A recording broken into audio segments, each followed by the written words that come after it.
네, 안녕하세요. 네오비티비 조용준입니다. 잘 보이세요? 잘 보이시나요?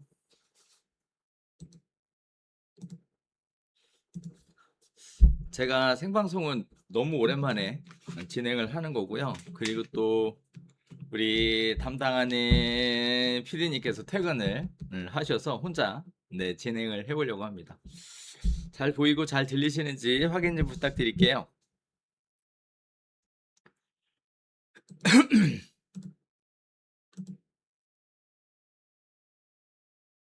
잘 보이고 잘 들리는지 확인 좀 부탁드리겠습니다.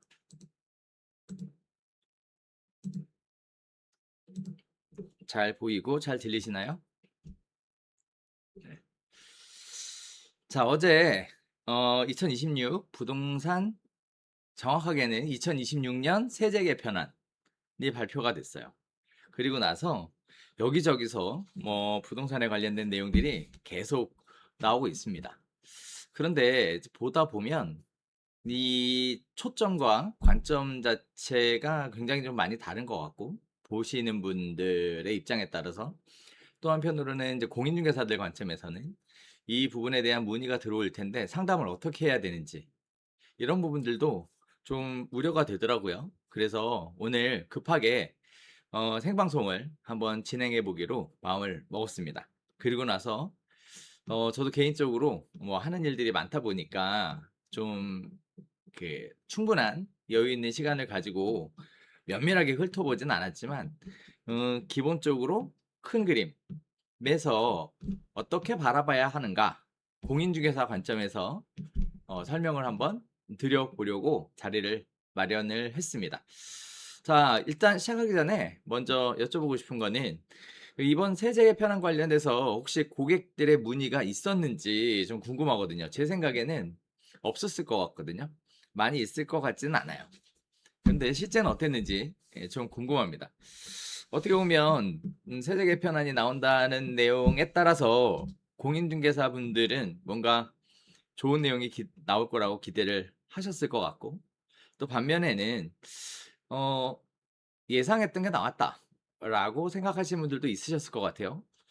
또 한편으로는 늘 그렇지만 대책이 발표가 되면서 실제 이 대책과 관련된 내용들이 이렇게 꼼꼼하게 발표가 되는 걸 또 보면서 또 깜짝 놀랐습니다. 그리고 또 하나는 그 바뀐 내용과 범위가 굉장히 넓고 많아요. 그러다 보니까 이거 장난 아닙니다. 그렇다고 이걸 다 읽고 설명을 하기엔 너무 많은 것 같고, 그럼에도 불구하고 최대한 성실히 여러분들과 같이 하나하나 이야기 한번 해보도록 할 테니까, 일단 채팅창 열려 있어요. 채팅창에 여러분들이 궁금하신 부분들, 그 다음에 여러분들이 참 이해가 안 되시는 부분들, 그 다음에 우려하는 부분들 있으시면 채팅창을 통해서 남겨주시면 감사할 것 같습니다. 자, 그럼 본격적으로 한번 시작을 한번 해보도록 하겠습니다. 자, 2026년 세제 개편안, 제가 준비한 건 상세본입니다. 이 상세본을 가지고 설명을 드릴 텐데, 일단 처음에 시작할 때는 부동산에 관련된 내용이 아니라 뭐 다른 내용들이 먼저 나옵니다. 그러나 우리는 시간 관계상 부동산에 관련된 부분으로 빨리 넘어가 보도록 하겠습니다.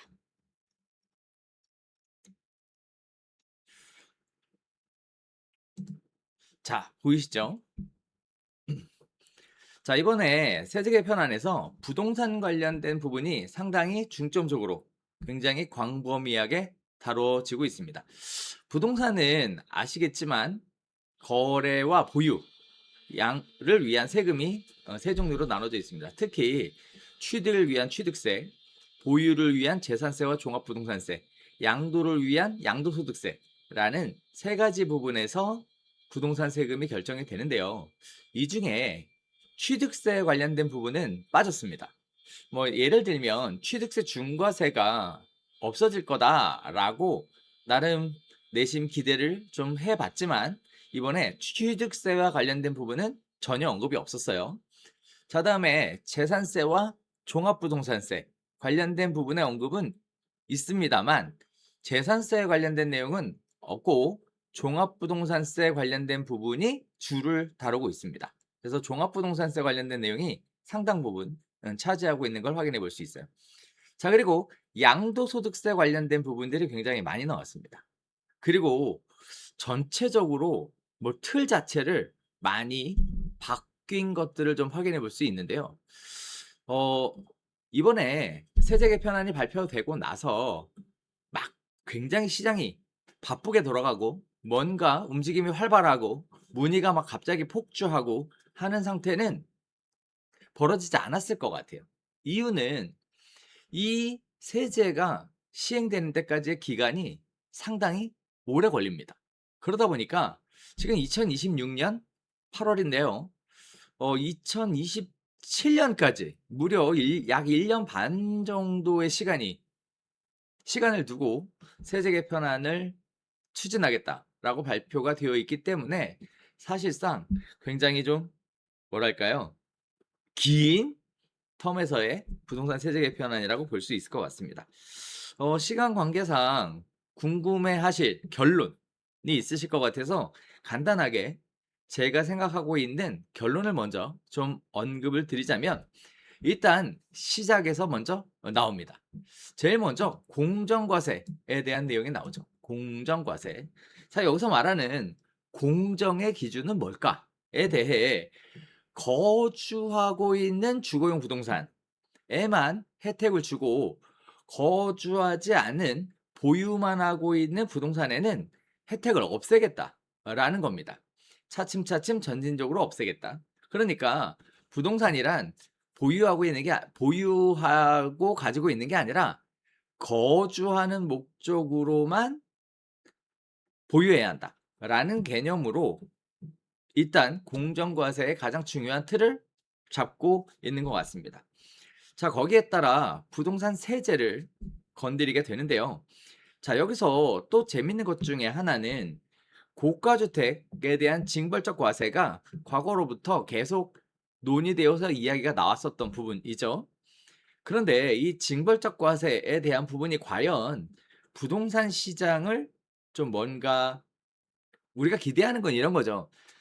가격이 너무 비싸니까 가격이 좀 내려갔으면 좋겠다. 이런 것들을 좀 기대하셨을 것 같은데 글쎄 제가 보기에는 가격이 큰 폭으로 내려가고 조정되고 하는 일들은 만들어지기 어렵지 않을까라는 생각이 좀 들고요. 설령 그런 일이 생긴다 하더라도 시간이 굉장히 오래 걸릴 것 같다라는 생각을 좀 하게 됐습니다. 자, 그래서 이번에 세제 합리화와 관련돼서는 공정과세를 기준으로 해서 내용들이 나오고 있습니다. 자, 제일 먼저 가장 큰 폭의 변화가 있었던 것 중에 하나죠. 장기보유 특별공제라는 기존의 제도를 바꾸겠대요. 그래서 어떻게 바꾸느냐? 장기거주 소득공제와 장기보유 소득공제 두 가지로 바꾸겠답니다.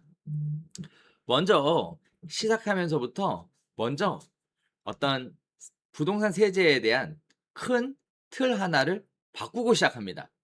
그래서 장기 거주, 그다음에 특별공제가 아니라 소득공제, 장기 보유, 소득공제라는 이 두 가지로 쪼개서 보겠다라고 설명을 하고 있습니다.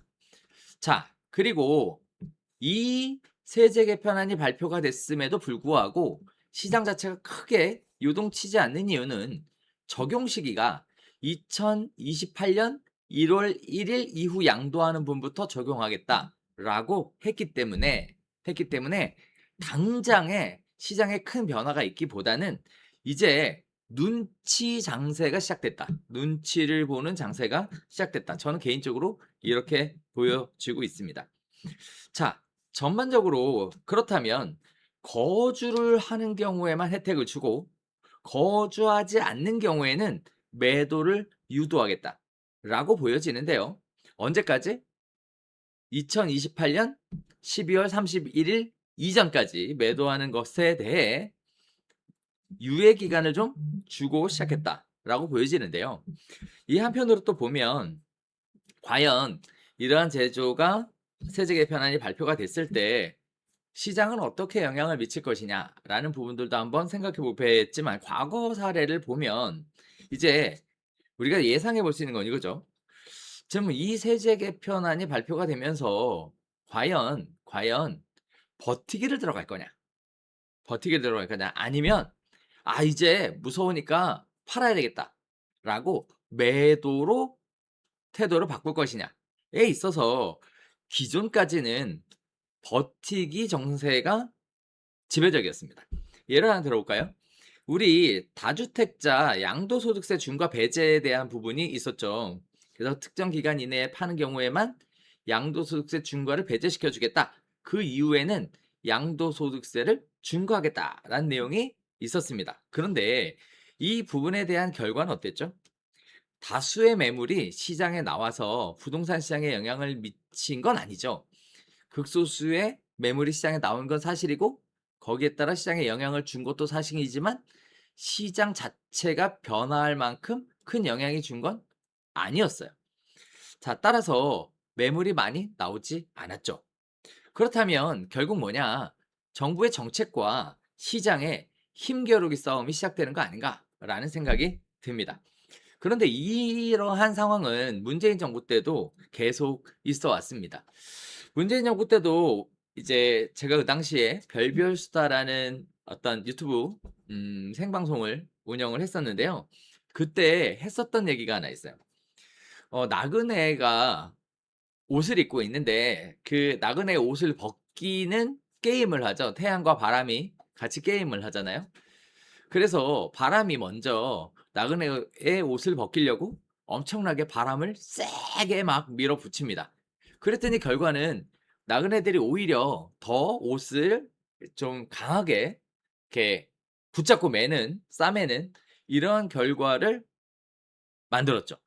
그리고 나서 태양이 그 지나가는 나그네의 옷을 벗기기 위해서 강하게 햇빛을 내려줍니다. 그랬더니 이제 덥고 따뜻해지고 날씨가 더워지니까 나그네가 스스로 알아서 옷을 벗는 이러한 모습들이 옛날 이야기에 이런 내용들이 나오잖아요. 이번 세제 개편안은 마치 어떤 태양이 나그네의 옷을 벗기는 형태가 아니라 바람이 나그네의 옷을 벗기려고 시도하는 형태가 아닌가라는 생각도 듭니다. 자, 그렇다 보니까 이 지금 "너 바람이 불 거야. 불 거야." 라고 얘기하고 있는 거고, 그런데 "지금 당장 불진 않을 거야. 하지만 불 거야, 불 거야. 너 알지? 나 한번 말하면 지키는 사람이야. 그러니까 너 준비해야 돼. 너 그거에 관련돼서 준비해야 돼." 라고 마치 시간을 벌어주는 것 같은 이런 느낌도 듭니다.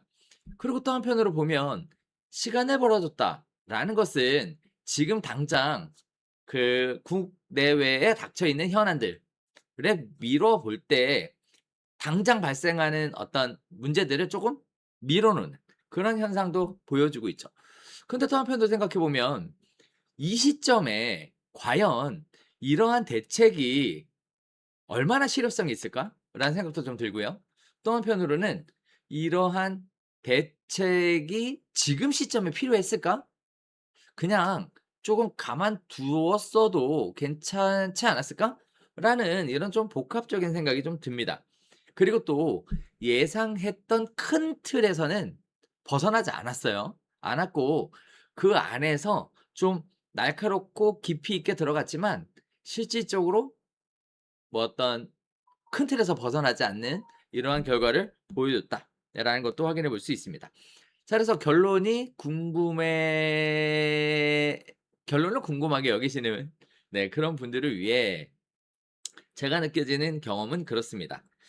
자, 일단 첫 번째 제가 생각하는 것 중에 하나는 핵심 지역, 즉 우리가 흔히 얘기하는 초고가 아파트가 몰려 있는 핵심 지역에 부동산을 소유하고 있는, 즉 소득 능력을 검증하는 시험대가 열렸다.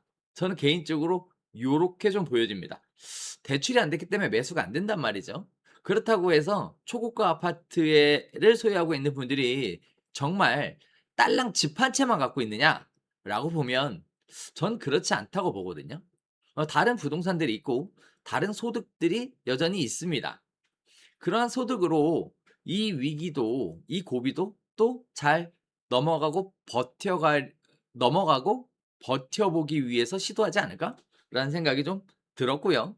또 한편으로 드는 생각은 이 초고가 아파트 지역들을 중심으로 하는, 즉 사람들이 살고 싶어하는 지역들을 중심으로 하는 실거주율이 크게 올라갈 수 있을 거라고, 높아질 거라고 예상이 됐던 부분입니다. 자, 그다음에 가장 우려했던 부분이죠. 우리가 부동산 대책을 발표하면서 이제 시장에서 기대했던 것들은 이런 것들이죠. 전월세가 지금 매물이 씨가 말라서 가격이 올라가고 있는데 전월세 매물이 좀 나와주지 않을까? 라는 생각을 좀 했을 텐데 제가 보기에는 전월세 매물은 오히려 안 나올 것 같아요. 왜? 핵심 지역들을 중심으로 실거주를 하게 되면 어떤 현상이 생기냐면 핵심 지역들의 전월세 매물은 더 안 나올 거예요. 선호도가 높은 지역의 전월세 매물은 더 안 나오고 또 오히려 세입자가 살고 있는 주택이라 하더라도 보유세에 대한 감면을 위해 내가 직접 실거주를 시도하는 그런 모습들이 보여질 거라고 보입니다. 그러다 보니까 실제 핵심 지역들은 전월세 매물이 오히려 줄어들고 거기에 따라 전월세 가격은 오히려 인상이 되는 형태가 보여질 거라고 보이고요. 이렇게 핵심 지역의 전월세 가격이 올라감에 따라 인근 지역의 전월세 가격도 오히려 끌어올리는 모습을 만들어주지 않을까라는 우려 섞인 걱정을 좀 하게 됩니다.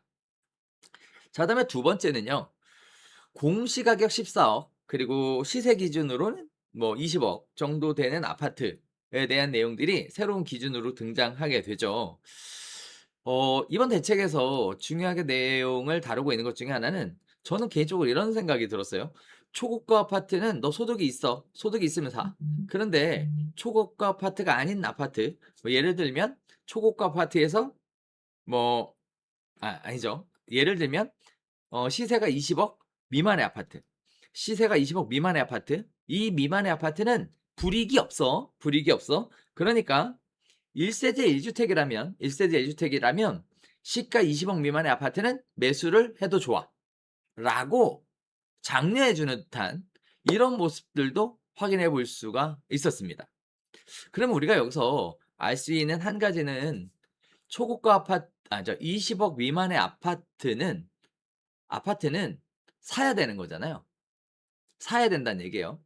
자, 근데 또 하나가 진짜 20억 미만의 아파트만 사야 되는 걸까라고 보면 이 갭이요. 아닙니다. 이거 잘 들여다보면 초고가 아파트는 기본적으로 제가 보는 관점에서는 시세가 40억이 넘어간 아파트가 초고가 아파트로 보여지고요. 그 밑에 아파트는 그렇지 않다고 보여져요. 왜 그러냐면요. 최근에 고가 아파트는 대부분 다 공동명의를 갖고 있습니다. 그 얘기는 종합부동산세나 보유세가 인별과세이기 때문에 공동명의로 가지고 있게 되면 두 개가 쪼개지는 거예요. 그 얘기인 즉슨 시세가 20억 합쳐서 40억, 즉 40억 미만의 부동산을 공동명의로 가지고 있게 되면 그때는 불이익이 안 생긴다는 얘기입니다. 그러니까 사실상 공동명의로 매수를 해도 된다라는 거죠. 그러다 보니까 이것도 참 애매해요. 애매해요. 그래서 공동명의로 매수를 하게 되면 40억까지 가능하다는 얘기구나. 40억까지는 불이익이 없다는 얘기구나. 라고 전 개인적으로 느껴졌습니다. 자, 그러다 보니까 이러한 것들도 한번 보유세 관련된 부분에서 꼼꼼하게 한번 살펴볼 필요가 있을 것 같아요. 자, 또 있습니다. 보유세에 대해서 다주택에 대한 징벌적 보유세 과세의 개념을 보유하고 있는 부동산의 가액의 합계액을 기준으로 하는 공시지가의 합계액을 기준으로 하는 보유세 기준으로 개념이 또 바뀌죠. 그 얘기는 즉슨 공시가는 끌어올리는데 돈이 안 되는, 다시 말하면 지방에 있는 부동산은 팔라는 얘기예요. 이게 그 뭐랄까요? 인구 소멸 지역의 부동산을 좀 활성화시키겠다라는 개념과 정면 배치되는 내용들도 포함되어 있습니다. 그래서 또 한편으로 느끼는 세 번째는 지방의 불경기 해소에 과연 이 부동산 세제 개편안이 도움이 될 것이냐라고 볼 때 저는 개인적으로 좀 어렵지 않을까라는 생각이 좀 들었어요. 자, 그래서 이 개념을 가지고 제 생각과 이야기가 맞는지 한번 같이 살펴보면 좋을 것 같습니다. 자, 그래서 일단 공정과세를 위한 부동산 세제 합리화로 제일 먼저 주택 등 장기 보유 특별공제에 대해서 장기 거주 소득 공제와 장기 보유 소득 공제로 명칭이 변경되게 된다. 명칭이 변경되게 된다라고 보시면 되겠습니다. 자, 두 번째로 가볼까요? 자, 이번에는 1세대 1주택자입니다. 1세대 1주택자. 1세대 1주택자의 장기 보유, 장기 거주, 소득공제에 관련된 부분에 있어서 기본적으로 요렇게 바꾼대요. 요렇게 바꾼대요. 즉 지금은 2027년 12월 31일까지 매도하는 경우에는 거주의 40%, 보유의 40% 해서 총 80%의 장기 보유 특별공제가 현재 적용이 되는 거잖아요. 그런데 2027년 12월 31일까지는 그대로 적용을 해주겠대요. 그런데 2028년 1월 1일부터는 60%와 20%, 즉 거주에는 60%, 보유에는 20%를 적용해 주겠다는 거예요. 그리고 2029년 1월 1일부터는 80%를 적용해 주겠다. 이렇게 발표가 됐는데 이건 무슨 뜻이냐? 보유에 대한 어떤 혜택을 거주에 대한 혜택 쪽으로 넘기겠다는 뜻이고, 또한 보유해야 거주할 수 있는 거기 때문에 보유에 대한 혜택을 줄이고 거주에 대한 혜택을 늘리겠다. 즉 1세대에 대한 부분만 적용을 좀 더 늘려나가겠다. 이렇게 해석되는 부분입니다. 자, 그리고 다주택자에 대한 주택 공제 방식과 공제율이 바뀐다고 하는데요. 이 또한 거주 중심으로 간대요. 그래서 2027년 12월 31일 전까지 매도하게 되면 보유에 대해 최대 30%에 대한 공제가 적용이 되는데 이 부분에 있어서도 거주에 대한 부분으로만 공제가 되게끔 바꿔 나가겠다는 뜻이죠. 나가겠다는 뜻이에요. 자, 그리고 2년 이상 거주하는 경우에만 적용하겠다라고 얘기했으니 지금 현재 2028년 세입자가 있다라면 이 혜택을 받기 위해서라도 거주하라는 뜻이죠. 그런데 문제는 이거예요. 세입자가 현재 거주하고 있어요. 그러면 토지거래 허가를 받아야 되죠. 따라서 매도가 불가할 가능성은 높습니다.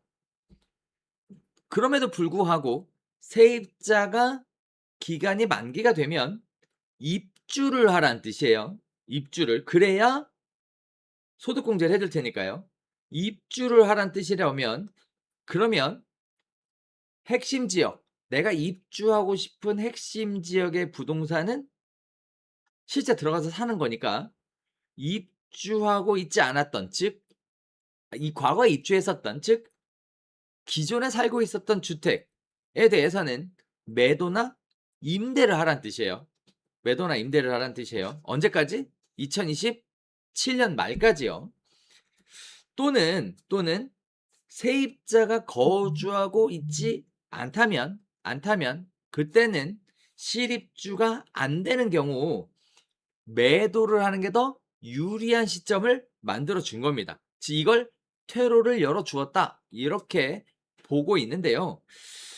자, 이게 똘똘한 한채 다시 얘기하면 핵심 지역으로 유입이 늘어나게 만드는 것이지 이렇게 하면 과연 가격이 내려가고 전월세 가격이 좀 내려갈까? 라는 생각은 좀 의구심이 듭니다. 자, 그리고 또 다음 단계로 넘어가 볼까요? 장기거주 소득공제에 대해서 한도를 2028년에는 20억, 2029년 이후에는 10억으로 인별 공제 한도를 축소해 나가겠다는 뜻이에요. 예전에는 15억 초과 비중에 해당하는 부분에 대해서 장기 보유 특별 공제를 해 줬는데 이제는 장기 거주 소득 공제로서 금액을 정해 놓고 하겠다라는 뜻이죠. 자, 이건 무슨 뜻이죠? 장기 거주해도 무조건 뭐 보유하고 거주하면 80% 그 공제를 해 줬었던 것들을 물리고 가격이 크게 상승했다면 양도소득세를 더 많이 내게끔 한도를 정해 놨다는 겁니다. 한도를. 그 얘기인즉슨 한도가 정해졌으니까 가격이 많이 올라간 부동산부터 배도하라는 얘기죠. 빨리 팔라는 얘기를 하고 있는 겁니다. 그러면서 더불어서 2029년부터는 10억으로 제한함으로써 초과 이익에 대한 기준을 10억까지는 봐주는데 그 이상의 부분들은 일정 부분 세금으로 환수할 거야 라는 얘기예요. 그러니까 2028년까지만 해도 20억 개의 초과이익이 인정이 됐다면 2029년부터는 10억 원까지의 초과이익만을 인정해 주겠다는 뜻이죠. 그러니까 가격이 많이 올라간 부동산으로 어떤 나쁜 말로는 불로소득이라고 얘기하는데 전 개인적으로 그렇게 보진 않지만 어쨌든 부동산을 소유하고 있음으로써 큰 폭의 가격 상승을 보였다면 2028년에는 20억까지, 2029년부터는 10억까지를 기준으로 해서 공제를 해주겠다. 즉 차익이 발생할수록 공제금이 줄어드니까 더 세금을 많이 내게끔 요렇게 바꿔주겠다는 얘기예요. 그러면 우리가 알 수 있는 건 뭐죠? 20억이 넘게 올라간 부동산들, 강남의 초고가 아파트들은 2027년 말까지 팔란 얘기입니다. 그래야 그 세제 혜택을 볼 수 있으니까 팔란 얘기예요. 그러면 결국 이런 얘기죠. 팔았다가 다시 사란 얘기입니다. 전 개인적으로 그렇게 들리거든요. 자, 중개업 하시는 분들은 잘 들어보세요.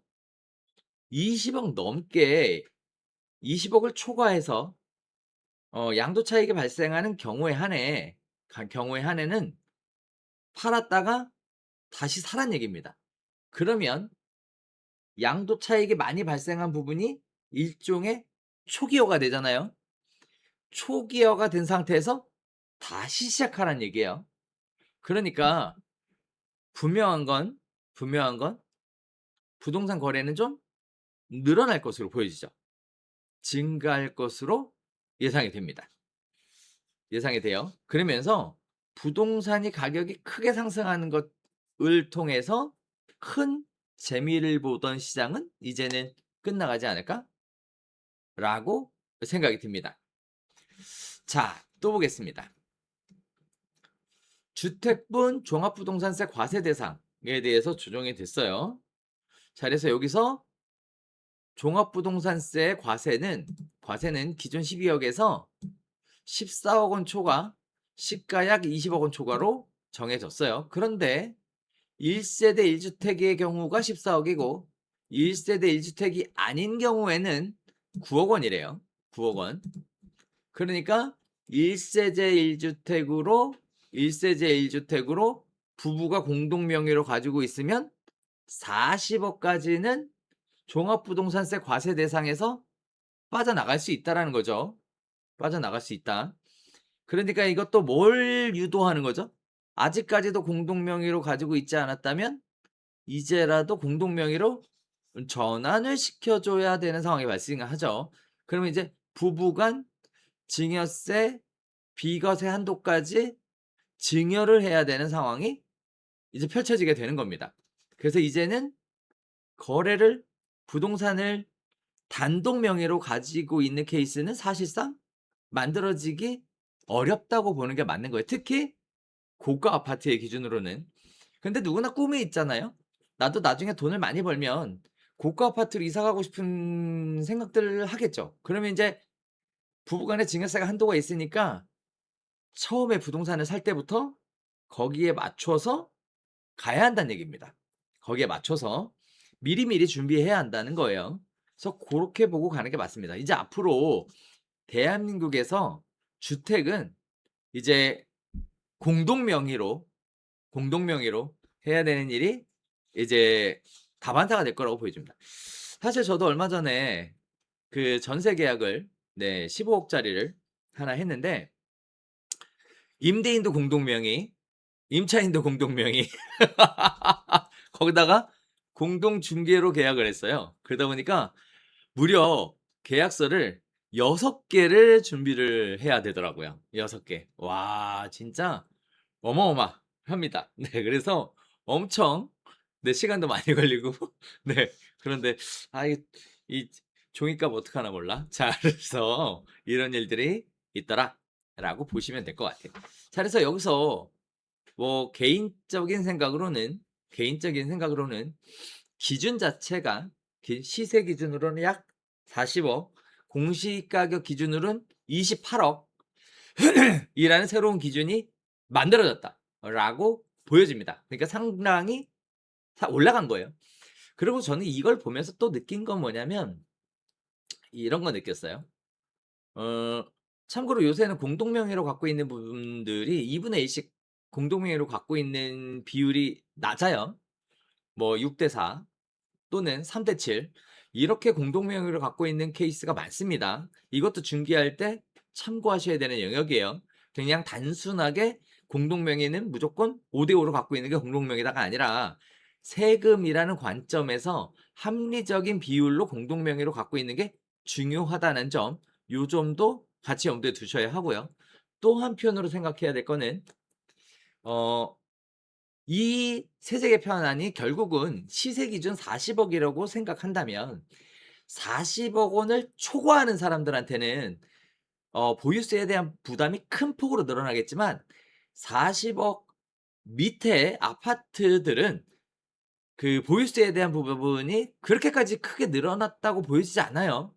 공동 명의를 갖고 있다면.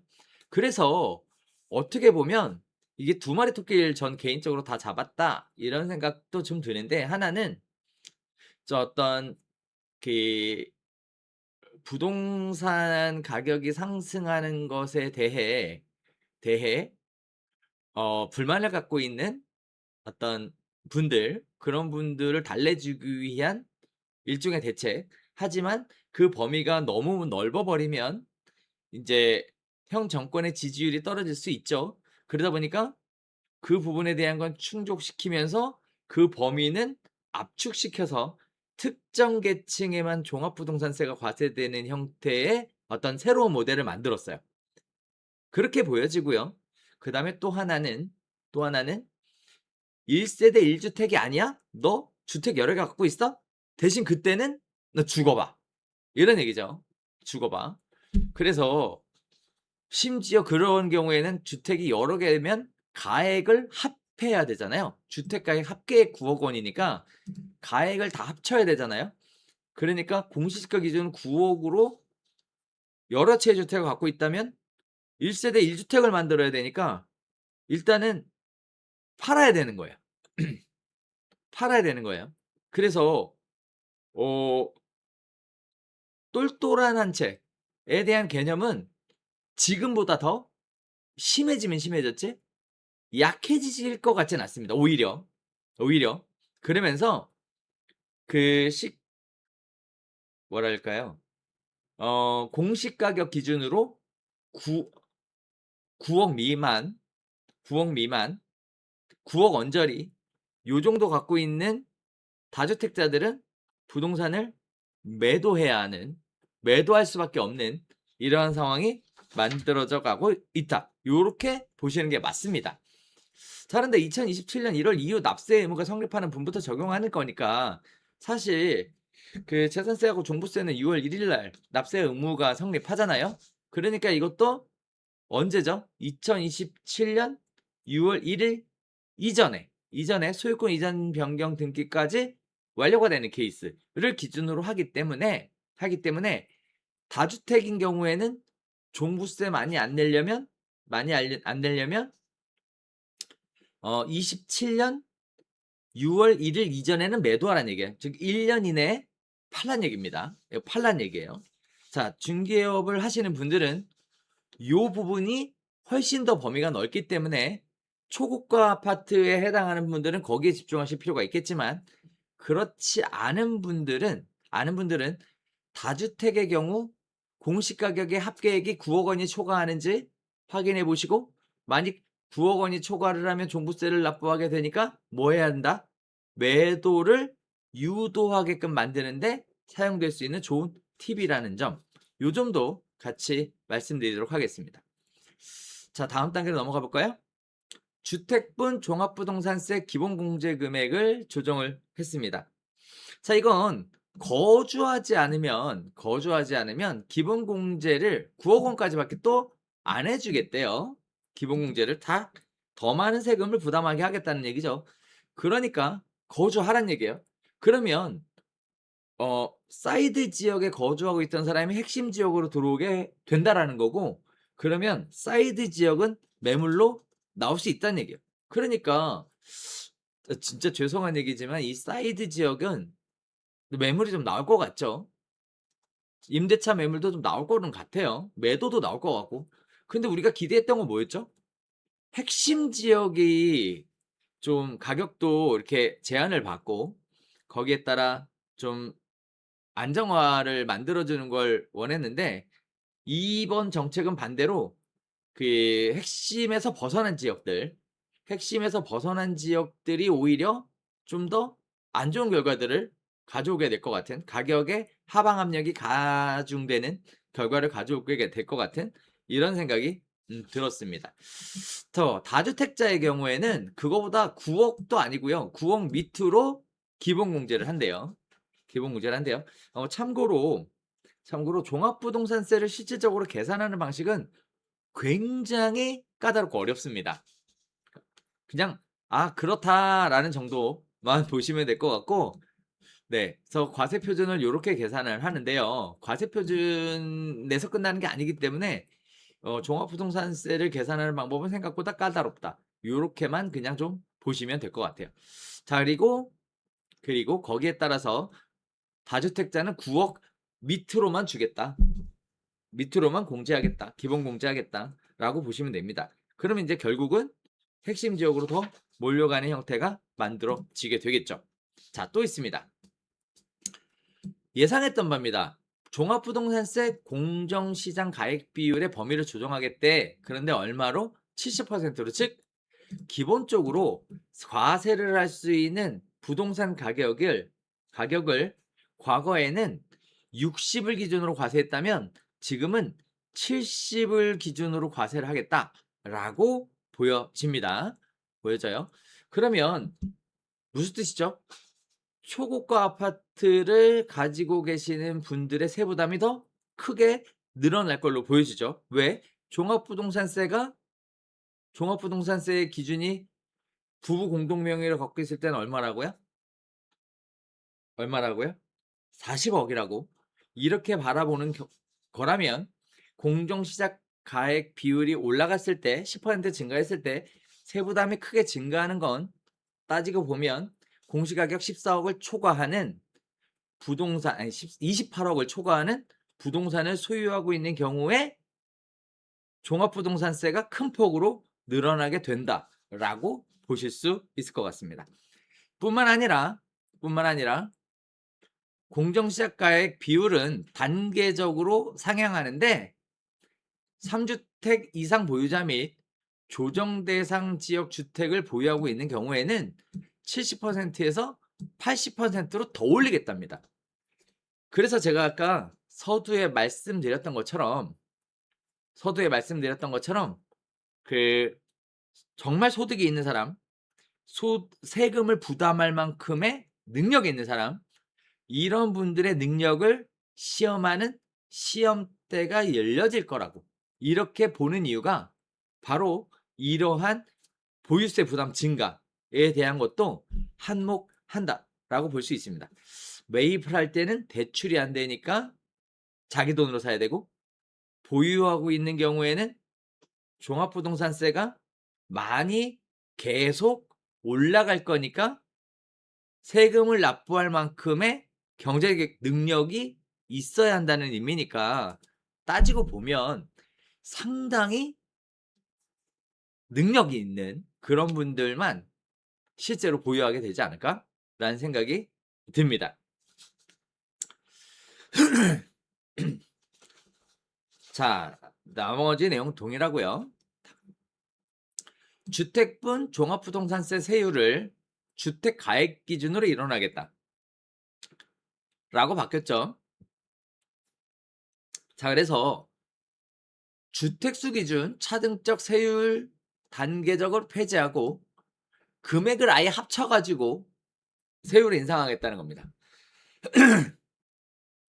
다주택 기준으로 가는 걸 싹 다 합쳐서 과세 표준 기준으로 가겠다라는 겁니다.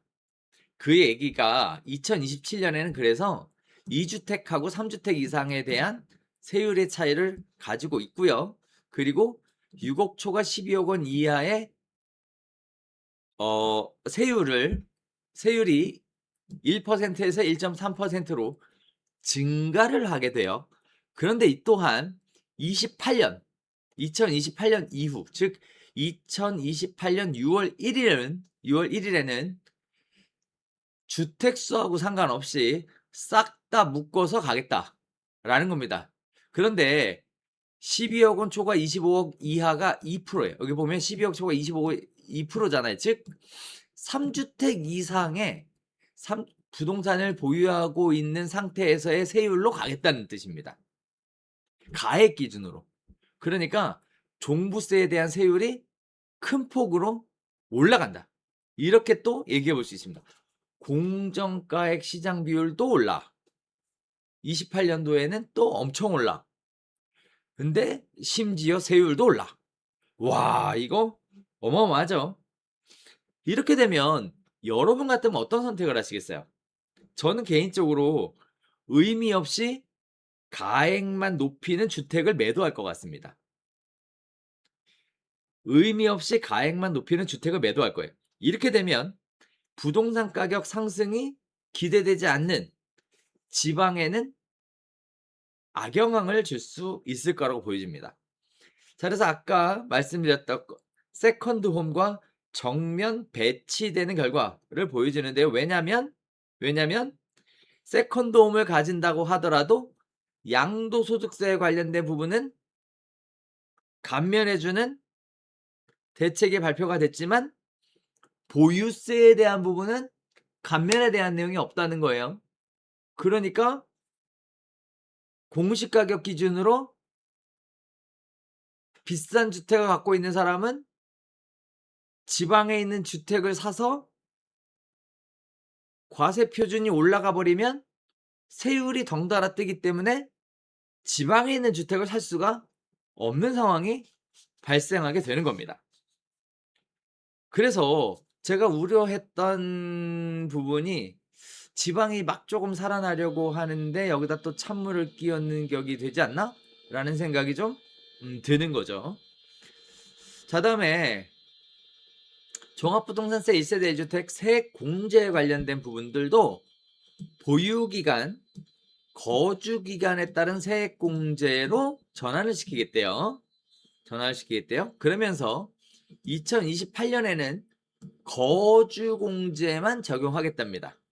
거주공제만. 자, 그러니까 종합부동산세 관련돼서 거주하고 있으면 공제를 해주지만 거주를 안 하면 공제 안 해주겠다라는 거니까 역으로 얘기하면 이런 거죠. 이 내용의 핵심은 이거예요. 종합부동산세 부과의 기준이 공시가 14억을 초과하는 부분에 대해서 종합부동산세가 부과가 되는데 내가 거주하지도 않으면서 부동산을 소유하고 있는 경우들이 있죠. 다시 얘기하면 지방의 분들이 서울의 부동산을 소유하고 있는 경우들이 있죠. 하지만 현실적으로 거주할 수 없는 분들.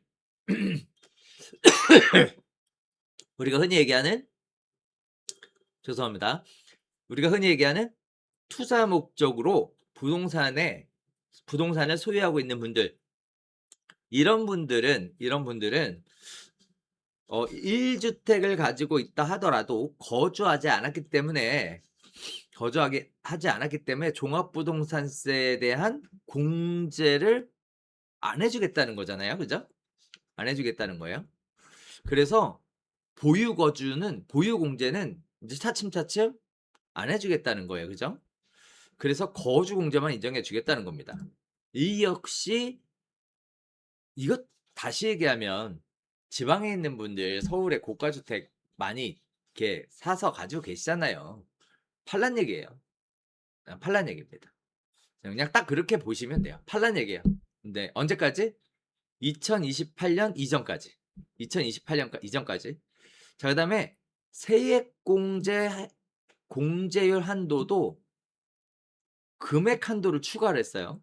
그래서 800만 원 한도에서 2028년부터는 600만 원으로 공제 금액도 제한을 걸었습니다. 그렇게 되면은 무조건 들어가 살아야 되는 거예요. 무조건 들어가 살아야 되는 겁니다.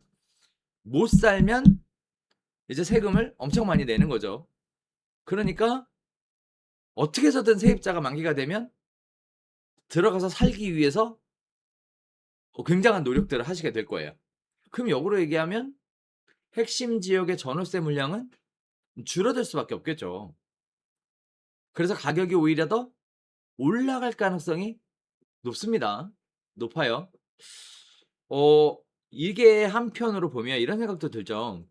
세부담이 증가함으로써 세입자에게 세부담을 전가하는 것이냐라고 보면 그 개념이 아니에요. 그냥 거주하지 않는 것 그 자체만으로 세금이 올라가는 것이기 때문에 뭐 전가를 하고 자시고가 중요한 게 아니고 일단 거주 안 하면 그냥 세금을 큰 폭으로 올리겠다. 요렇게 보는 게 더 맞습니다. 이거는 전가하고는 좀 다른 개념이지 않나? 라는 생각이 좀 들어요.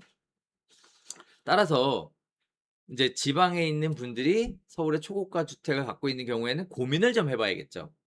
내가 종합부동산세를 내면서 계속 버텨야 되나? 아니면 이번에 좀 팔아야 되나?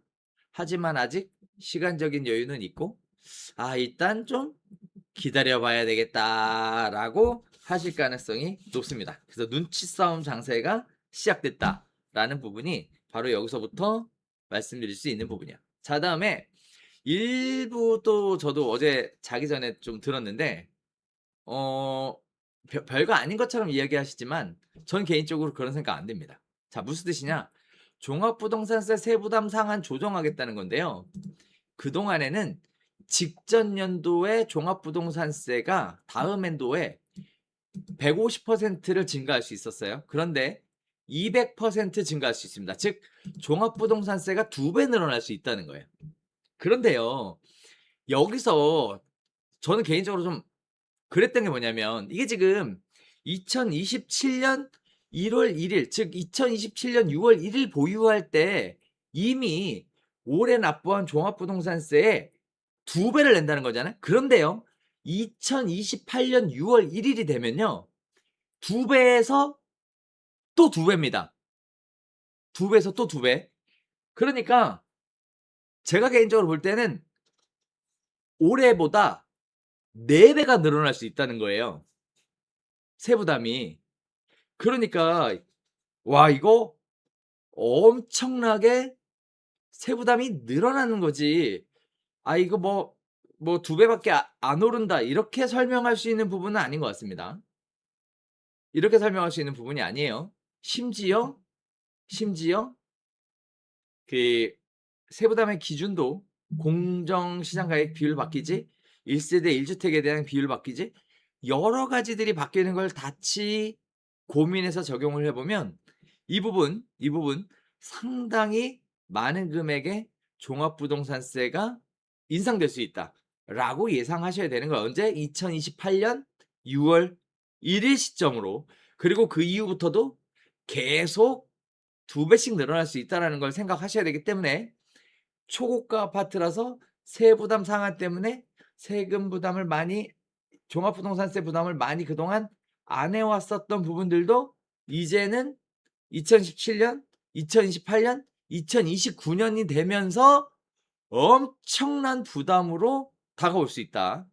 그리고 아직 우리 아시겠지만 이재명 정부의 임기는 많이 남았습니다. 네. 자, 그러니까 종합부동산세 부담이 부담스러우신 분들은 뭐 해야 한다는 거죠? 2027년 6월 1일 전에 매도해야 한다는 얘기예요.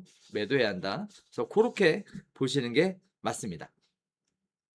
자, 이번에는 종합부동산세 납부 유예에 대한 부분인데 결국 이 얘기가 나온 이유는 이거예요. 그죠?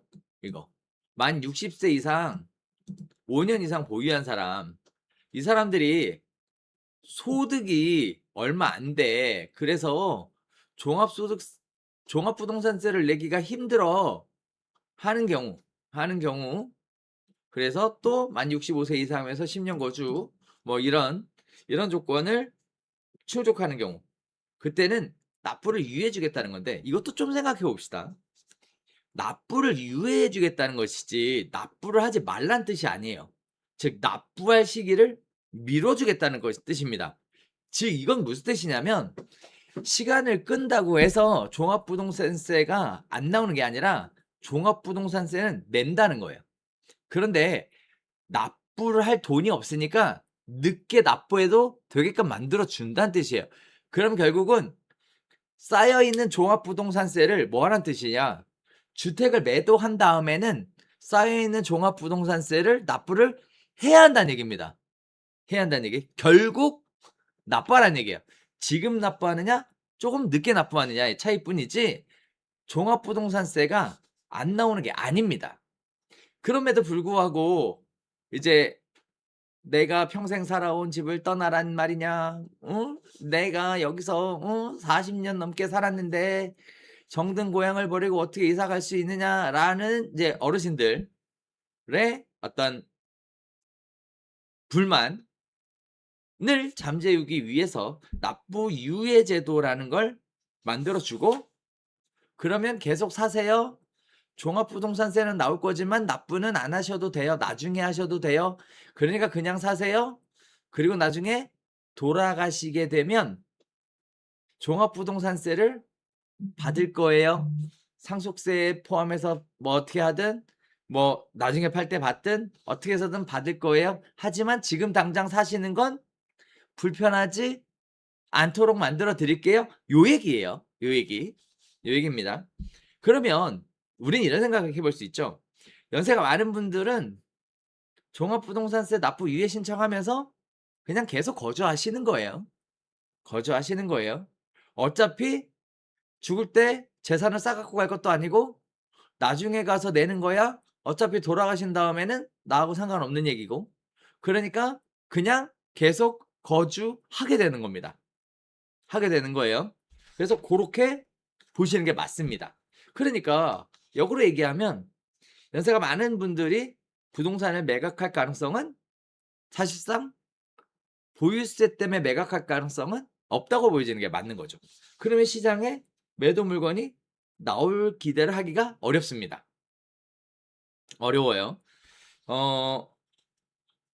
어려워요. 그러니까 이것도 참 재밌는 건 초고가 아파트, 즉 시세 기준으로 공시지가 기준으로 28억, 시세 기준으로 40억이 넘는 아파트, 초고가 아파트에 살고 있는 1세대 1주택이면서 만 60세 이상,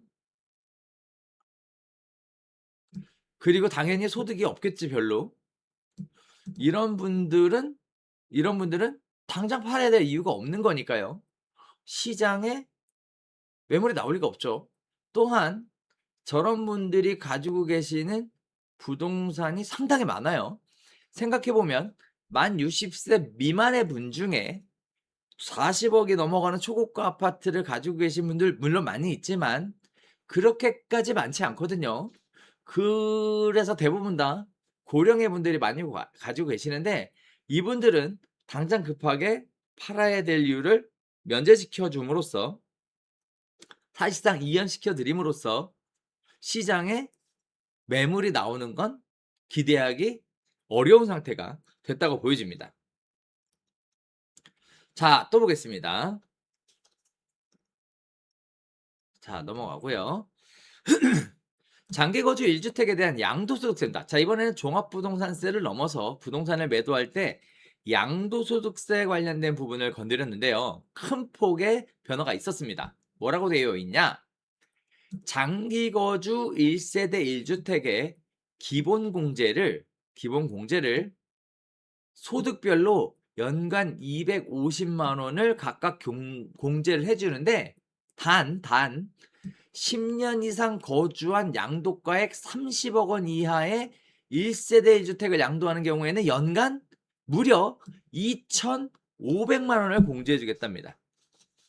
자, 그럼 여기서 우리가 알 수 있는 건 10년 이상 거주한 30억 원 이하의 아파트는 공제를 많이 받을 수 있다는 거고, 부부 공동명의는 각각 적용되니까 부부가 공동명의를 갖고 있는 경우에 연간 5천만 원의 공제를 받을 수 있다는 얘기예요. 1세대 1주택이고 양도가액이 30억 이하의 경우에는 매년 5천만 원의 공제를 받을 수 있다는 얘기입니다. 자, 우리가 또 생각해 볼까요? 그러면 이제는 세금에 관련된 세테크를 함에 있어서 그 기준이 되는 부동산 가격은 30억 이하인 거고, 부동산을 살 때는 공동명의로 사야 하는 거고, 그리고 한번 사면 10년 이상은 거주하라는 얘기입니다. 그러면 거주소득공제 and 10년 이상 거주한 30억 원 이하의 1세대 1주택으로서 5천만 원의 기본공제를 해주겠다는 뜻입니다. 해주겠다는 뜻이에요. 그래서 이 부분 큰 폭의 변화가 생긴 겁니다. 저도 깜짝 놀랐습니다. 250 맨날 생각하다가 2,500? 2,500? 네, 깜짝 놀랐는데요. 그렇게 바뀌었어요. 그렇게 바뀌게 됩니다. 자, 고령 1주택자에 대한 양도소득세 한시적으로 과세특례를 만들어 주겠대요. 좀 복잡합니다. 만 65세 이상이고 1세대 1주택자가 양도 2일연제 2년 연속 거주하고 있으면서 총 5년 이상 거주한 수도권 소재의 주택을 양도하면 5억 원 한도에서 50%를 28년에는 3억 원 한도 30%를 양도소득세에서 감면해 주겠대요. 양도소득세에서 감면해 주겠대요. 그러니까 연세 있는 분들이, 우리 아까 얘기했죠. 종합부동산세는 세금을 당장 안 내도 되게끔 납부 유예를 시켜줬단 말이에요. 그러니까 당장 안 팔아도 돼요. 하지만 65세 이상이면서 오래 거주하셨던 분들이 혹시라도 팔고 싶은 마음이 들게 만들기 위해 특례를 줬어요. 팔면 50% 5억까지 양도소득세를 감면해 주겠다고. 대신 팔고 나서 6개월 내에 비수도권으로 이주를 해야 돼요. 지방으로 이사 가라는 얘기예요. 자, 한번 진짜 생각해 볼까요? 연세가 65세 넘어가시는 분들은 팔고 지방에, 즉 귀농귀촌 하라는 얘기입니다. 귀농귀촌 하시라는 얘기예요. 그런데 안 합니다. 네, 안 해요. 귀농귀촌은 하고 싶다고 해서 쉽게 할 수 있는 대상이 아니에요. 안 해요. 그래서 쉽지 않습니다. 그러니까 만 65세가 넘어가시는 분들이 부동산을 좀 팔 수 있게끔 이렇게 문을 좀 열어줬고, 기왕 파실 거면 2027년에는 좀 팔아주십사 하고 말씀을 드렸는데, 과연 이게 매물로 나올지는 의구심이 있습니다. 왜? 막상 살아보면 엄청 힘들거든요. 이처럼 감면받고 처분한 주택을 양도하고 5년 이내 재매수하면 안 돼요. 그러면 토해내야 됩니다. 토해내야 돼요. 그래서 내년에 좀 파세요. 올해는 가족들이랑 같이 상의해 보시고 내년에는 좀 파세요. 이렇게 이해하시면 될 것 같습니다. 자, 지방 세컨드홈 관련된 부분들도 아까 잠깐 말씀을 드렸죠. 비수도권의 인구 감소 지역, 그다음에 수도권 인구 감소 지역 및 비수도권 인구 감소 관심 지역에 대해서는 요 기간 안에 취득하는 경우에 한해서 1세대 1주택 특례를 확대하겠다. 즉 주택가액 상한을 확대하고 적용 기한을 연장하겠다. 뭐 이런 뜻인데 그럼에도 불구하고 보유세가 늘어나는 건 막지 못하기 때문에 실질적으로 뭐 핵심 지역에 있는 분들은 이런 쪽에 주동산을 갖고 있더라도 팔고 싶은 상황이 만들어지는 거지. 또 어떻게 될지 모르는데 이런 지역의 주택을 산다고요? 전 개인적으로 그럴 확률은 매우 낮아져 보입니다. 그래서 세컨홈이라고 하려고 했었으면 제 개인적으로 볼 때는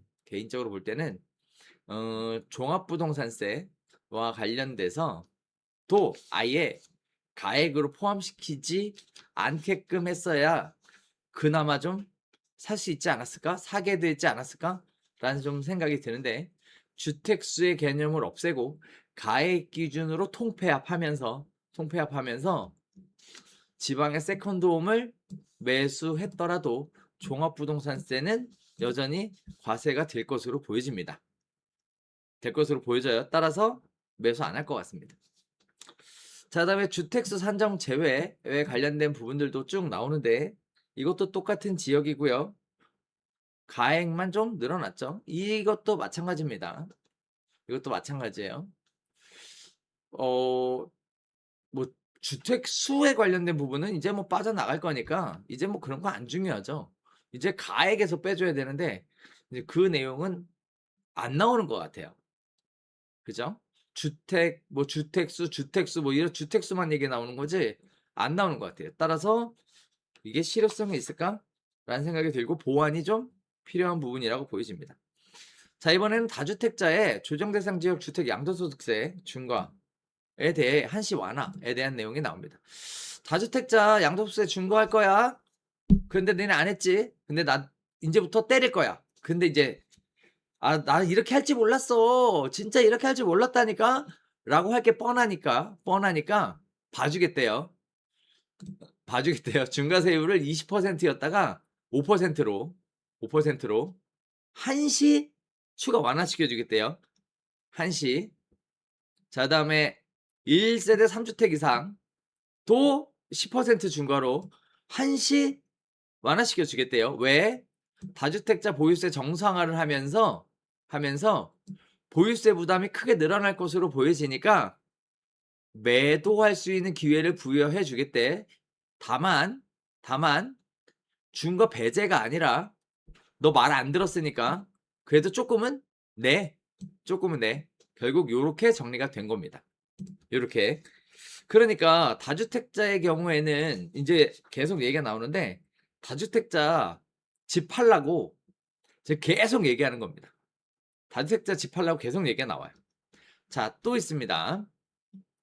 조정대상 지역 내 일시적 2주택에 대한 것들은 다들 알고 계시죠? 이사 가기 위해서 새로운 주택을 매수하고 기존의 주택을 팔아야 되는데 2년 이내에 팔아라. 2년 이내에 팔아라. 어디면 조정대상 지역이라면 2년 이내에 팔아라. 요렇게 바뀌었습니다. 그래서 3년에서 2년으로 줄어들었어요. 자, 또 있습니다. 조정대상 지역 내 일시적 2주택 종합부동산세 특례 기간도 2년 내 팔아라. 그러면 종합부동산세에 대한 부담도 줄여줄게. 2년 내 팔아. 라는 거죠. 자, 그다음에 여기 어쩌고 얘기가 나오는데 이건 이미 발표가 됐으니까 매매 계약을 이미 체결한 경우에는 예외로 하겠다는 뜻이에요. 자, 그다음에 15번입니다. 매입 임대 아파트. 즉 부동산을 사서 임대하는 아파트 매입 임대의 경우에는 임대 의무기간 종료 후 자동 등록 말소된 조정 대상 지역 소재 매입 임대 아파트는 2027년 12월 31일 이전 양도분에 한해서 아파트 중과 배제를 하겠대요. 즉 임대 사업을 하는 분들 중에 임대 의무 기간이 종료돼서 자동 말소된 조정 대상 지역의 아파트는 언제까지 팔아라? 내년 말까지 팔아라. 내년 말까지 팔아라. 이렇게 정리해 볼 수 있습니다. 하지만 그렇게 할 수 없는 경우에 한해서는 의무 임대 종료의 지정 공고일 이전 고시일 중 가장 늦은 기산일로부터 1년 내에 팔아라. 이렇게 정리를 해놨고요. 자, 이번에는 법인세 추가 과세에 대한 부분인데, 법인이 매입 임대 아파트를 가지고 있다면 추가 과세에 대해 배제하는 기간을 2027년 12월 30일 이전 양도분으로 하겠다. 아까 내용하고 동일합니다. 자, 다음에 장특공제 우대를 축소하겠대요. 그래서 쭉 얘기가 나옵니다. 근데 이거는 뭐 매입 임대 아파트에 대해 장특공제를 축소하겠대요. 그러니까 장특공제를 계속 받을 거라고 생각하고 보유세 부담이 없을 거라고 생각하고 계속 가지고 갈 생각을 한다면 그거 아니고 어떻게 2분의 1만 축소해 주겠대요. 자, 그러면서 2주택은 10%, 3주택은 15% 이런 식으로 적용을 하겠대요. 그리고 장특공제율도 30% 적용하겠대요. 자, 이처럼 매입임대 아파트를 보유하고 있는 경우에는 보유세 부담이 증가할 거니까 2028년 1월 1일부터 2028년 12월 31일까지는 팔란 얘기예요. 팔란 얘기입니다. 자, 다음에 상생임대주택과 관련된 부분들도 바뀝니다. 상생임대주택이란 결국은 내가 거주하지 않아도 마치 거주한 것처럼 인정해주겠다. 거기에 따라 장특공제를 해주겠다라는 건데 그 부분을 종료하겠대요. 2026년 12월 31일 이전에 상생임대차 계약이 종료 되는, 즉 2027년 12월 30일 이전에 양도하는 경우 이때는 거주 요건 면제를 해주겠대요. 즉 상생임대주택으로서 임대하고 있는 분들은 뭐라고요? 2027년 12월 30일 이전까지 팔란 얘기예요. 그리고 2027년 1월 1일 이후 상생임대차 계약 종료가 돼서 계약 종료 1년 내에 되는 날과 2029년 12월 30일 중 빠른 날 양도하면 거주 요건을 면제해 줬잖아요. 그 면제 혜택을 계속 유지시켜 주겠대요. 즉 세입자가 만기가 되면 2027년 12월 31일까지 팔아야 하고 2027년 1월 1일 이후에 세입자가 만기가 되면 2029년 12월 31일 이전에 팔아야 한대요. 자, 그래서 요거는 날짜를 이렇게밖에 할 수가 없죠. 그래서 그렇게 만들어 준 겁니다. 자, 그래서 언제부터? 2026년 10월 1일 이후 양도하는 분부터 적용을 해주겠대요. 그러니까 제일 먼저 시장에 나올 수 있는 물건은 뭐예요? 상생임대주택으로 혜택을 받고 있는 분들, 이 분들은 언제부터? 2026년 10월 1일 이후부터 매도를 하란 얘기입니다. 하란 얘기예요. 어차피 거주 안 하실 거니까 하란 얘기예요. 그죠? 임대주택과 미분양주택에 관련된 부분들도 나오는데 요것만 볼게요. 수도권 아파트는 2029년 12월 30일 이전에 팔고 비수도권 아파트는 2031년 12월 30일 이전에 팔래요. 팔랍니다. 팔래요. 그래서 양도소득세 감면을 받고 싶으면 요때까지 팔래요. 팔래요. 그러니까 뭘 얘기하는 거죠? 장기 임대주택이라고 혜택 안 줄 거니까 그 혜택을 받고 싶으면 29년 12월 30일 이전에 팔란 얘기예요. 자, 신축임대 이것도 똑같습니다. 팔란 얘기입니다. 팔란 얘기예요. 팔란 얘기입니다. 물론 뭐 여기에 추가적인 요건이 또 들어가는데 어쨌든 중요한 건 팔란 얘기입니다. 팔란 얘기. 혜택을 받고 싶으면 팔란 얘기입니다. 자, 다음에 미분양 주택의 양도소득세 과세특례 양도기간이라는 것도 있는데 이것도 기간 동일합니다. 자, 다음에 비거주자 주체취득 양도소득세 감면에 대한 것도 거주하지 않았어요. 주택 취득하고 양도소득세 감면을 받고 싶으면 뭐 하라고요? 2028년 12월 30일 이전에 팔래요. 자, 즉 뭐예요? 거주하고 있지 않은 거 다 팔라는 겁니다. 그러면 기존의 세제 혜택은 유지해 줄게. 대신 기간이 있어. 그러니까 그 전까지 다 팔아야 돼. 그게 미분양을 샀던 신축 임대를 샀던 뭐 장기 임대주택을 등록을 했던 그딴 거 다 필요 없고 다 갖다 팔라는 거야. 즉 주택이 여러 채 갖고 있어. 그런데 사람 몸뚱아리가 하나니까 하나밖에 들어가서 못 살잖아. 자기가 들어가서 못 사는 집은 다 갖다 팔아야 돼. 기간 정해질 때니까 그 기간까지 팔어. 그때까지 팔면 세금 혜택 줄게. 그런데 그때까지 못 팔잖아? 너 그러면 세금 때려 부을 거야. 라고 지금 엄청나게 공포스럽게 이야기하고 있는 겁니다. 자, 장기임대주택 양도소득세 과세특례 대상에 대한 얘기들도 나오는데 여기서 이제 거주자만 그다음에 어쩌고 저쩌고 얘기가 나옵니다. 네, 그래서 나오는데 뭐 이거는 특별히 해당되는 분들은 없을 것 같아서 그래도 볼까요? 2018년 3월 30일 이전에 사업자 등록한 다음 중 하나에 해당하는 주택, 그래서 매입 임대와 건설 임대에 대해서 얘기가 나오는데 장기간 이미 임대한 사람들에 대한 과세 특례에 대한 부분을 적용해 주겠다. 그러니까 팔아라 이 얘기입니다. 팔아라. 자, 요렇게 부동산에 관련된 부분의 세제 개편안이 요렇게 마무리 지었어요. 그 이후에도 장기주택 장기주택 소득공제 적용을 할 때 비거주 기간을 거주 기간으로 인정해주는 예외 케이스죠. 취약, 근무상 형편 등 부득이한 사유로 거주할 수 없었던 경우 그때는 3년까지는 인정해줄게. 3년까지는 인정해줄게.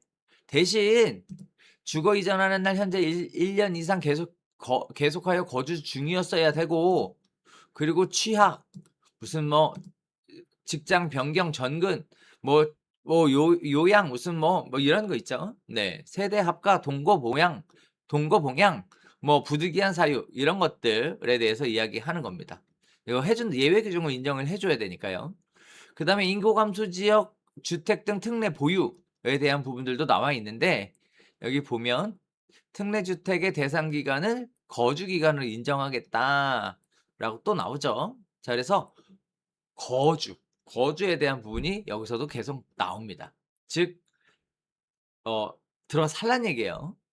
자, 등록 임대주택의 임대기간에 대한 부분들도 나와요. 그래서 공제율에 대해서도 축소시켜 주겠다. 그러니까 축소할 거다. 그러니까 팔아라. 자, 재개발 재건축 등 신축 주택의 공사 기간에 대해서도 관리처분계획 인가일 현재 1년 이상 거주 중인 주택을 기준으로 대상 주택 공사 기간의 50%를 거주 기간으로 인정해서 거주 공제율을 적용해 주겠다. 왜? 내가 살고 싶어도 살 수 없었으니까 나의 자의가 아니라 타의에 의해서 거주를 할 수 없었으니까 그때는 거주 공제율을 50%만 적용해 줄게. 라는 얘기죠. 라는 얘기예요.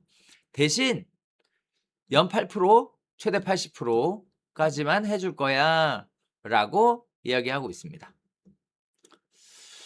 자, 그리고 양도전 주택의 주택외 전환 시 장기 보유 소득공제에 대한 계산 방법에 대해서 나오는데요. 요것도 주택을 주택으로 용도 변경을 해버리면 그때는 어떻게 계산할 것이냐에 대한 기준도 만들어 놨습니다. 그러니까 용도 변경을 함으로써 주택인데 주택 아닌 걸로 바꿔가지고 종부세 빠져나가려고 하는 거 있잖아. 너 그거 가만 안 둘 거야. 그래도 너 다 잡아낼 거야. 이런 얘기를 하고 있는 겁니다. 자, 종합부동산세 세액공제 적용 시 비거주 기간을 거주 기간으로 인정해 주는 케이스들도 있습니다. 부득이한 경우들이죠. 아까 나왔었던 것과 굉장히 유사한 케이스들입니다. 자, 다음에 신축주택 공사기간에 대해서도 공제를 적용을 하겠대요. 공사기간 50%를 거주기간으로 인정해 주겠다라고 하고 있습니다. 자, 이거는 종부세에 관련된 부분이죠.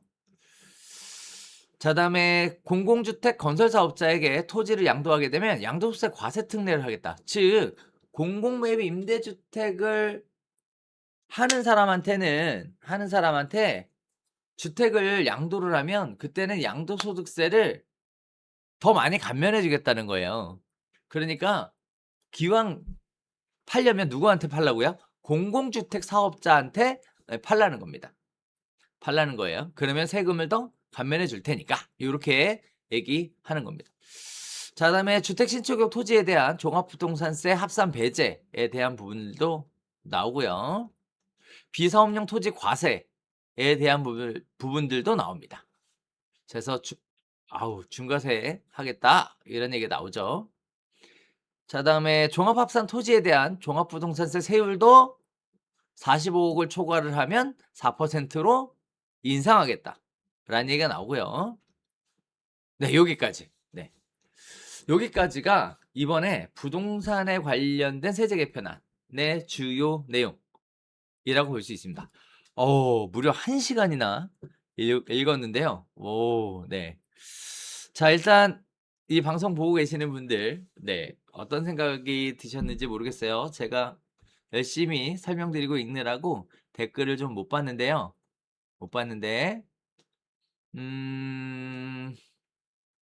자, 일단 리치 파트너님 시점의 전환, 네, 감사하고요. 다음에 집 없는 사람들도 많고 집이 있어도 실거주 20억 아래는 이번 세제 개편하고 상관도 없다는 게 팩트임. 그럼요, 상관없죠. 이번 세제 개편으로 피해보는 1순위는 부동산 투기 다주택자들이고 2순위는 초고가 아파트 소유자들이다 라고 말씀 주셨는데 맞습니다. 네, 맞아요. 부동산을 다주택으로 더 정확하게는 거주하지 않은 주택을 갖고 있는 사람들이 1순위라고 보여집니다. 그리고 2순위는 초고가 아파트라고 보여지죠. 네. 자, 그렇게 말씀을 드릴 수 있을 것 같습니다. 자, 오늘 우리 KIM 안꼬님 5월 9일 금매 던진 사람만 바보가 됐다라고 얘기하셨는데 5월 9일 금매 그 이후에 가격 상승이 그렇게 크게 이루어지지 않았고요. 다주택자 매도해서 양도세 중과 안 받고 던지신 분들이 네, 더 유리한 선택이셨을 수도 있는데요. 계산해보면 그만큼 가격이 큰 폭으로 올라간 상태가 아니기 때문에 더 유리한 상태였을 수도 있습니다. 그냥 단순하게 네, 아니라고 보기는 어려워요. 왜냐면은 다주택자 양도세 중과를 하는 거예요. 중과세율을 5%로 낮췄을 뿐이지 중과는 하는 겁니다. 그러니까 금매 던진 사람만 바보가 된 상황은 전 아니라고 보여져요. 구체적인 건 계산을 한번 해봐야겠지만 그렇게 보여집니다. 자, 우리 톰마마님 감사합니다. 네, 다음에 북카통님 네, 긴 시간 네 들어주시느라고 고생 많으셨습니다. 자, 다음에 네, 경주역 신도시 부동산 TV님 네, 감사합니다. 부동산 크로바님 감사합니다. 자, 제가 오늘 부동산 세제 개편안에 대해서 전반적인 큰 말씀을 드렸는데 말씀드렸다시피 아주 깊이 있게 들여다본 거는 아닙니다. 아니지만 기본적인 제 개인의 생각은 큰 틀에서 벗어나지 않았을 거라고 봅니다. 네. 크게 달라지지 않을 거라고 보여져요. 그리고 이 이 부분이 사실 답은 정해져 있는 상태였잖아요. 그리고 예상했었던 바고 그걸 조금 더 뾰족하게 날카롭게 만들어서 틀 자체를 조금 맞게 이렇게 비틀어서 끼웠다 라는 특징이 있는 것이지 뭐 굉장히 좀 저기 하진 않습니다. 지금 보시면 요약해 달라. 나 앞으로의 전망은 어떠냐? 이런 질문을 주셨는데 네. 자, 제가 오늘 방송 시작할 때 요약을 먼저 해 드리고 그리고 방송을 시작했습니다만 그럼에도 불구하고 네, 처음부터 참여하지 못하신 분들을 위해 간단하게 다시 한번 요약을 해 드리도록 할게요. 자, 일단 첫 번째입니다. 첫 번째. 우리가 흔히 얘기하는 핵심 지역. 그 핵심 지역은 초고가 아파트가 존재하는 지역일 수도 있고 그 주변 지역일 수도 있습니다. 하지만 누구나 살고 싶어 하는 핵심 지역. 이 핵심 지역의 실거주율은 더 높아질 거다. 즉, 핵심 지역의 부동산을 갖고 있었으나 거주하지 못했던 사람들은 어떻게 해서든 거주하기 위해서 시도하고 도전할 것이다. 따라서 핵심 지역의 부동산은 임대로 나오는 매물이 줄어들고 안 그래도 전월세가 없는데 이번 대책으로 말미암아 앞으로 전월세 가격은 핵심 지역을 중심으로 더 상승하게 될 가능성이 있다. 두 번째입니다. 핵심 지역에서 벗어난 곳에 살고 있던 분들이 핵심 지역으로 들어오게 되면서 핵심 지역에서 벗어나고 있는 곳에 오히려 전월세 매물은 출현할 수 있다. 즉 서민들의 전월세 매물은 조금 더 많아질 수 있는 분위기는 생긴다. 자, 다음에 세 번째, 반면에 핵심 지역은 보유세가 큰 폭으로 증가한다. 따라서 소득 능력을 검증하는 시험대가 열릴 것이다. 핵심 지역의 부동산을 계속 보유하고 있는 사람은 보유세를 만만치 않게 계속 증가하는 보유세를 납부하게 위해서 일정 금액 이상의 소득이 있는 사람만 핵심 지역에 살 수 있고 그리고 더 나아가서는 소득이 없는 분들은 흔히 얘기하는 줘도 못 갖는 그런 시장이 만들어질 가능성이 매우 높다. 그러면서 핵심 지역은 이제 누구나 다 좀 우러러보는 그런 시장으로 바뀌게 될 가능성이 높다. 왜? 능력이 있으니까 거주하는 거니까요. 능력이 있어서 거주할 수 있는 거니까요. 그러한 시장이 만들어질 가능성이 높다. 자, 다음에 공시가격 14억과 시가 20억에 대한 얘기가 여러 곳에서 등장을 합니다. 자, 공동명의로 이게 종부세 계산할 때 관련된 내용이 등장하게 되는데 이에 따라 공시가격 14억, 시가 20억인 경우에 매수를 장려하는 거다. 불이익은 없다. 라고 봅니다. 하지만 부부가 공동명의로 가지고 있는 경우에는 공시가격 28억, 시가 40억까지는 괜찮다. 라고 보는 게 맞다. 따라서 초고가 아파트의 기준은 공시가격 28억 기준이 초고가 아파트의 기준이 될 가능성이 높다. 그러면서 공시가격 14억 기준으로 종부세가 부과가 되기 때문에 종부세를 부담하게 되는 사람의 숫자는 줄어들고 부담액은 늘어나게 돼요. 그래서 이번 세제 개편안에 따른 불만이 있는 사람들은 그 숫자가 생각보다 작을 것이다 라고 보여집니다. 자, 다음에 종부세에 대한 기준이 주택수에서 가액 기준으로 2028년에 완전히 바뀌게 됩니다. 거기에 따라 똘똘하지 않은 주택 때문에 가액이 증가해서 종부세가 증가하는 형태의 것들을 원하지 않을 거라서 똘똘하지 않은 한 채, 즉 이제 순위에서 밀리는 주택들을 기준으로 빠르게 매각하는 형태의 기조가 잡히게 될 거다.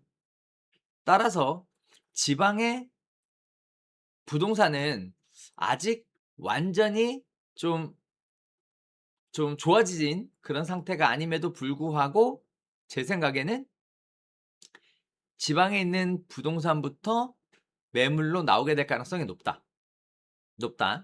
또한 지방에서 서울에 부동산을 가지고 계신 분들도 결국 따지고 보면 자기가 서울에 있는 집을 어떻게 해서든 이주하고 지방에 있는 주택은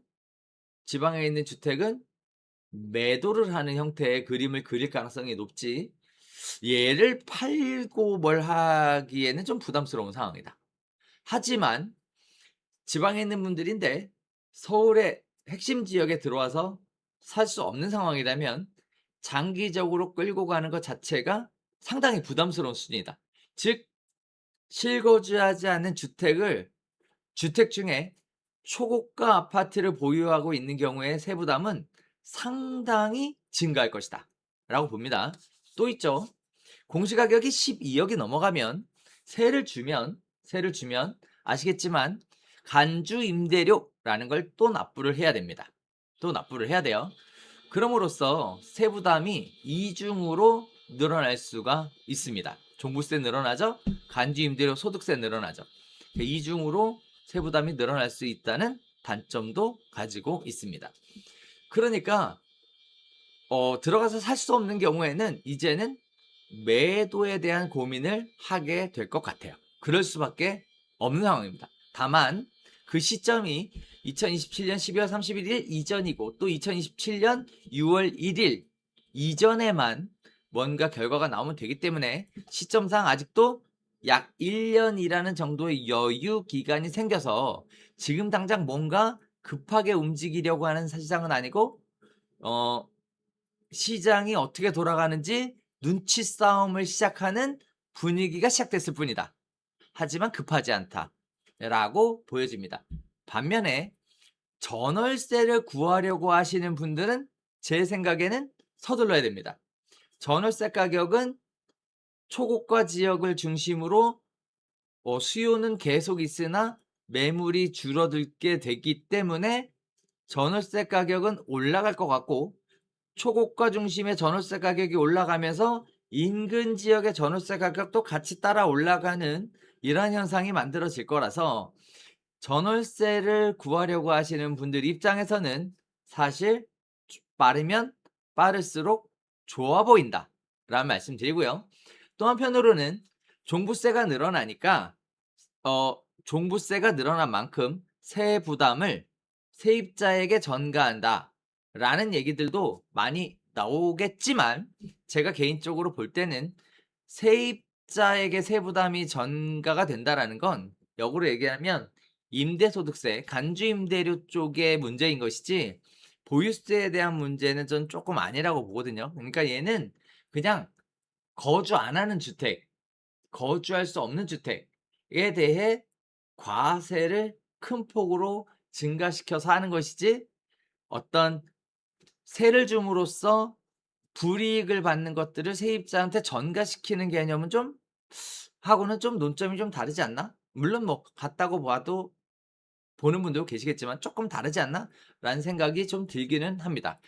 그러면서 또 그렇게 비싼 아파트에 세를 들어가려고 하는 사람의 숫자가 과연 얼마나 될까라는 것도 좀 보면 그렇게까지 많지는 않을 것이다 라고 보여지고 있죠. 그래서 지금 현재 세제 개편안을 통해 현장에서 만들어지고 있는 분위기는 눈치 싸움 중이다.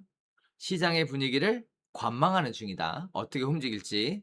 하지만 조정될까에 대해서는 핵심 지역이 가격이 좀 조정이 돼서 내려가는 형태를 기대하기는 쉽지 않아 보인다. 왜 그러냐면 소득 수준이 받쳐주는 사람만 사게 되는 거고, 지금도 그래 왔잖아요. 대출이 안 되는데 가격이 계속 올라가는 거는 그 소득 수준이 되니까 살 수 있는 거란 말이죠. 그 상황에서 핵심 지역의 보유세 부담 때문에 부동산을 매도해야 되는 사람이 과연 얼마나 될 것이냐라고 볼 때, 일단 60세 이상의 분들은 종합부동산세 납부 유예를 해놨기 때문에 당장 급할 게 없게 되는 거고, 그러면 결국은 60세 미만의 분들 중에 거주하지 않았던 분들이 이제 고민해야 되고, 그분들이 팔아야 되는데, 이 얘기를 단편적인 예로 들면 지방에 거주하면서 서울의 부동산을 가지고 계신 분들, 이 분들이 이제 고민에 빠지게 될 거다라고 개인적으로는 보여집니다. 하지만 과연 이분들이 세부담을 하면서 계속 버틸지, 아니면 부동산을 그냥 에이 이참에 팔아버리겠다라고 결정하실지는 눈치 싸움 장세가 열린 거라서 지금 당장 속단하긴 이르다라고 보여지고요. 또 하나, 초고가 아파트에 거주하시는 분들은 집 하나만 갖고 있는 게 아니라 대부분 임대 소득이 발생하는 또 다른 부동산을 갖고 있는 분들이 상당수입니다. 즉 보유세가 늘어난다 하더라도 소득 수준도 받쳐주고 다른 데서 수익도 발생하기 때문에 당장 뭐 급하게 뭔가를 팔아야 된다라는 식의 생각보다는 오히려 이번 정권과 싸우고 이번 정권이 끝날 때까지 버티기로 갈 가능성이 오히려 더 높아 보인다라는 생각이 좀 들어요. 자, 그래서 부동산 중개업과 관점, 뭐 제가 요약 다 해드렸고요. 자, 부동산 중개업과 가는 관점에서 보면 이제 전월세, 안 그래도 없는데 전월세 집중하셔야 됩니다.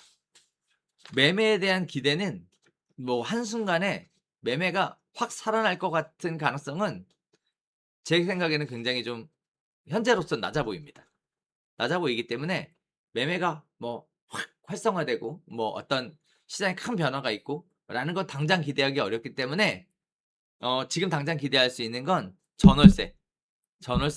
지금 전월세 가격이 가장 싼 가격이다.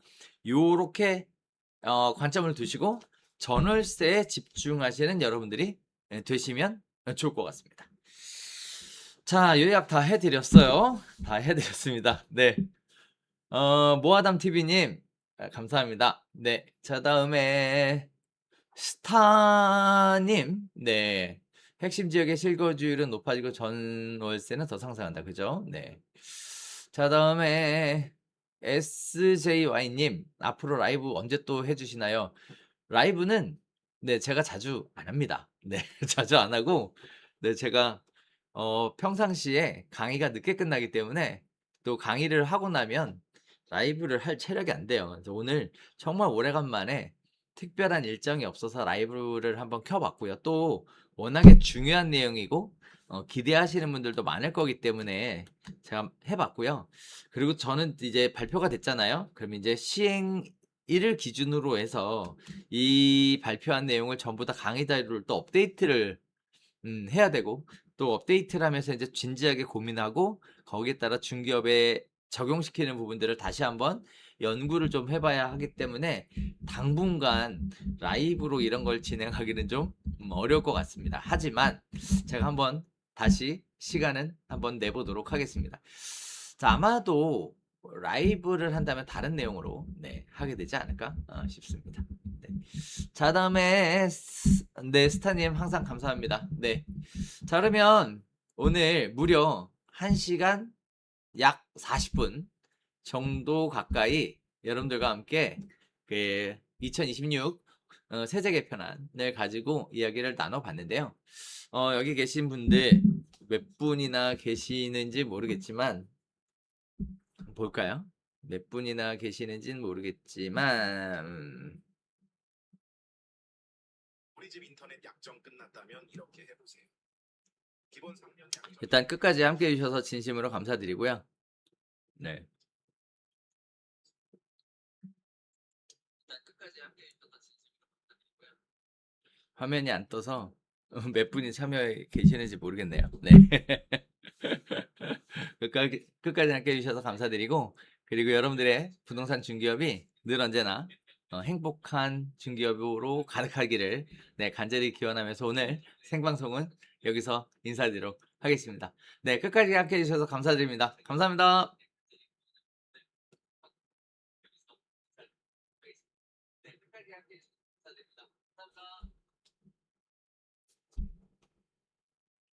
아, 83분 시청 중이었어요? 아유, 감사합니다. 많이 보셨네요. 네.